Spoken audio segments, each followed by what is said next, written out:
lucky ones. They could still stand and sing their national anthem. Many were too weak to leave their bunks. She moved fearlessly around the camp. There was a train halted in a siding. It had left Buchenwald more than 30 days earlier, loaded with 3,102 prisoners. The GIs found one survivor, right here in this open truck. The rest died. Disease, starvation, thirst, exposure. Some had been beaten to death. Some had been shot. And in every single case, it was murder. They were all unarmed civilian prisoners. During the liberation of Paris, the war became very personal to Lee. When she arrived there, she found a great many of her friends were missing. Many of her friends were political dissidents or were Jewish. They'd all been shipped off to death camps. And as Lee was photographing in Dachau, she was continually looking into the faces of the prisoners to see if she recognized any of her missing friends. But the hope they might be found alive faded into futility in this moment. And she recognized that they were never, ever going to come home. That night, Lee and Sherman found an extraordinary place to sleep. It was the only building in town, in Munich, to have enough coal to make hot water. So Lee took a bath. At first it was just the pleasure of getting clean after having not been able to wash for 3 weeks. And then they realized this was a historic moment. This is Hitler's house. This is Hitler's bath. They took a photograph which was made by his personal photographer, Heinrich Hoffmann, and they put it beside the bath. This image had become a sacred Nazi icon. It was used in the most popular posters of all times. Ein Volk, ein Reich, ein Führer, one people, one nation, one leader.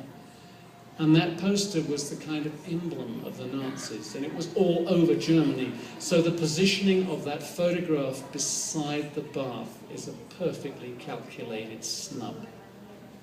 But it's not the photo that's the key to this image.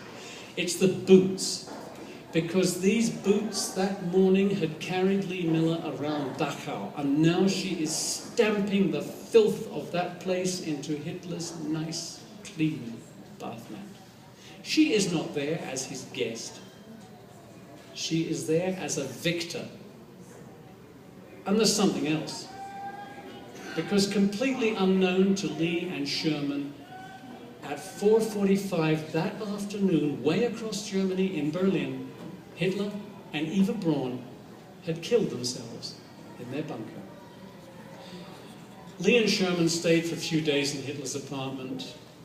They looted some souvenirs, and then they were off to witness the capture of Hitler's fortress home at Berchtesgaden.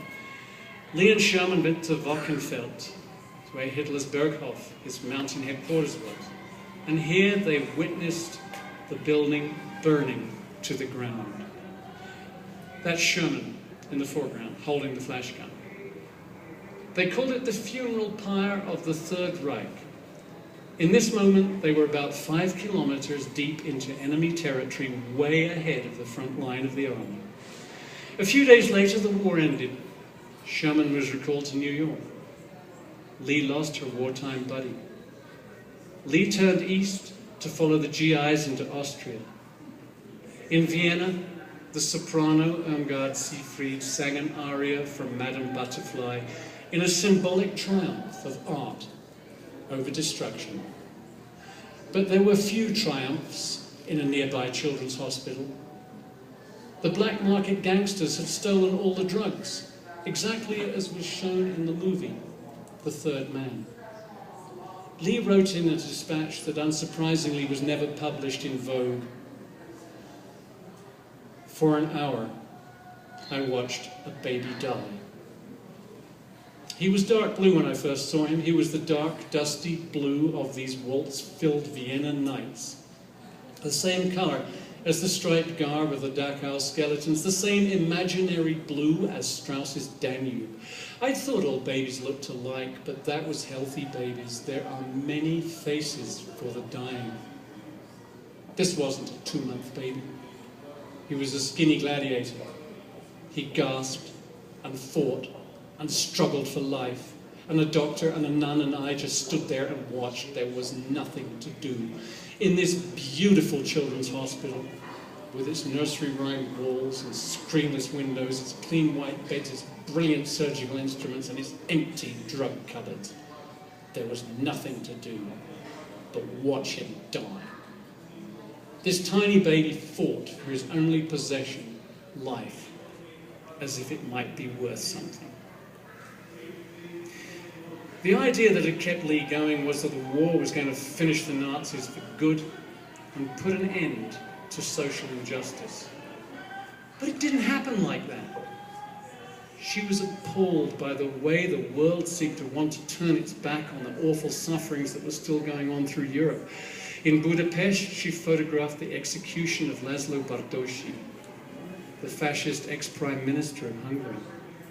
Killing fascists did not alleviate the pain Lee was feeling. She began drifting. She became ill. Roland wrote frequently, imploring her to come home. He never got answers.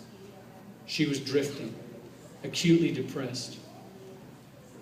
Finally, Sherman sent her a telegram. Go home. Lee went back to London. Vogue was grateful to her for giving them a voice during the war, but it became increasingly difficult for them to find peacetime assignments that were suitable. And she was not about to settle down and take fashion pictures after all she had seen, although she did try. Today we would call her condition at this point post-traumatic stress disorder, and much could be done to help her. But in 1945, the usual solution was the whiskey bottle. Lee entered into a downward spiral. There was this terrible sense of disillusionment and futility. She drank to blot out the pain. Against this constant background of emotional pain, Lee did her best to settle back in with Roland. They married in 1947, a few months before I was born. Unexpectedly, Lee became pregnant, and Roland painted us like this, because that little green lizard is me. Don't you think that is a fantastic portrait of me? When I was born, I made my fashion debut in Vogue magazine, December 1947. And when the magazine is closed, I get to bury my face in the chest of Diamond Lil on the opposite page. I've been doing that for years now. Lee and Roland bought Farley Farm in Sussex in 1949. It became a sort of arts congress with old friends visiting. Éluard came with his new wife Dominique. Noosh had died in 1946. She died as a result of the privations she had suffered working for the resistance. Paul followed her in 1953. Max Ernst came with his new wife Dorothea. Henry Moore positioned his mystic sculpture on the lawn. And Picasso came, and he loved the farm so much, and he loved our bull, whose name was William. And Man Ray was a frequent visitor, and I loved him for his sense of humor and his Brooklyn accent. But the best thing of all was when he was there, Lee was always so happy. And what that taught me at a very young age is that love is a thing of the heart, and it lasts forever, and it's not just about looking good when you're young. Fortunately, there were still friends in Lee's life who were able to give her good reasons for taking pictures, like Picasso. He had this powerful presence. He was hard to describe, but instinctively I knew I was in the company of someone who was a truly great person. But he was always modest and gentle. By now my dad had started working on his biography of Picasso, and there was much earnest discussion and the bond of a deep and long-standing affection. Lee took more than 1,000 photographs of Picasso, documenting his work and his way of life, which was always fun when I was around him. He always had this pile of hats and funny noses. That's me wearing one of the funny noses. I promise you that is not my real nose. It was his way of making everyone feel at ease, including himself, because he was touchingly shy. One day Braque arrived. They hadn't seen each other for a long time. There was a little shyness. Picasso grabbed some ceramic doves, gave them to Braque, and from that moment, they were just like two old pals. Françoise Gillot had replaced Dora Maar in Picasso's life. She became the mother of Claude. She was kind and friendly, and she gave me lovely food. And there was a real family atmosphere about the place. But then Françoise and Picasso parted, and Françoise's place was taken by Jacqueline, who cared devotedly for Picasso in his old age. And she took this photograph of Lee and Picasso, and you can see by the way they look at each other how much affection they still retain. Juan Miro, he came in 1964. He loved the tranquility and the colour of our English country garden. He was just like a little Buddhist monk sitting there, enjoying the garden. In the last year of Lee's life, she photographed the Catalan artist Antoni Tapies for Roland's biography.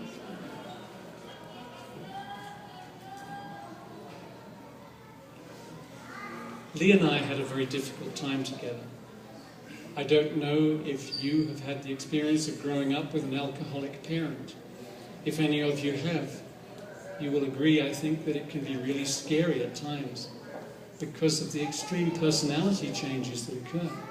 But fortunately, I was allowed to run wild on the farm, and I built up a kind of extended family. And best of all, this lady, Patsy Murray, became my nanny.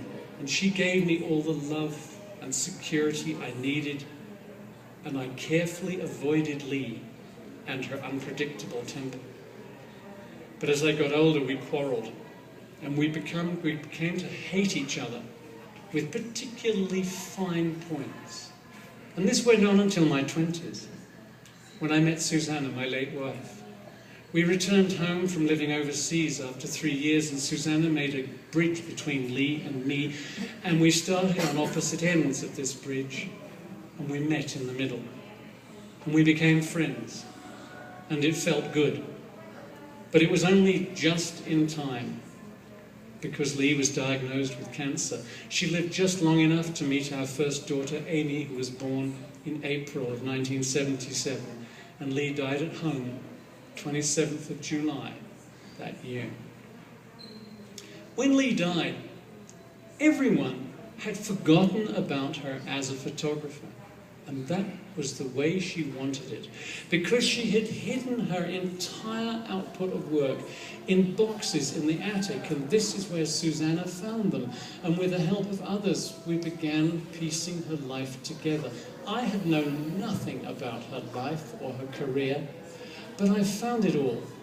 There were 60,000 negatives, manuscripts, letters, maps, military orders, camera repair bills. We catalogued all the material. We put it together. I wrote the biography that became the first of the books about Lee. And it triggered other books, exhibitions, television films that have been made since. These days, our old home at Farley Farmhouse is a place of pilgrimage. The lady showing people round here is Amy, the little baby you just saw, and she's my daughter and she's my co-director. We've also an educational program that takes Lee's work to about 1,000 children every year. And right now, here with deep satisfaction, we're in Mexico City. It's a wonderful debut for Lee in Latin America. On the left is David Elliott of the British Council, and I'm deeply grateful to him and also for Stefan van Rijn. This is he, talking to the television. I'm also very grateful to Sylvia Navet-Bouzard and Marisol Arguelles for the fantastic support, and Sol Vargas and many others here. You're wonderful people. Thank you. It's a pleasure to work with you all.